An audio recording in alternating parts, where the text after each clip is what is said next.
Täna võtame ette MM-i ajaloo suurimad skandaalid. Kas Jeff Hursti löök 1966. aasta MM-i finaalis ületas tegelikult väravajoone? Jah, ei, seda ei tea siiani keegi.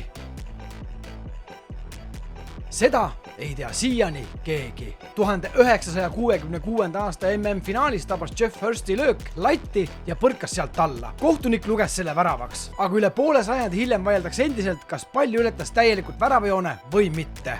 Milline mängija tõrjus 2010. aasta MM-il väravajoonelt käega palli, et päästa oma koondis väljalangemisest? Diego Forlán, Luis Suarez, Edison Cavani. Luis Suarez. Veerandfinaalis Ghana vastu tõrjus Suarez viimastel sekunditel kindlalt käega värava. Ta sai punase kaardi, Ghana teenis penalti, aga penalti läks mööda ning Uruguay pääses edasi. Millist mängijat lõi Zidane peaga 2006. aasta MM-i finaalis? Fabio Cannavaro, Marco Materazzi, Alessandro Nesta.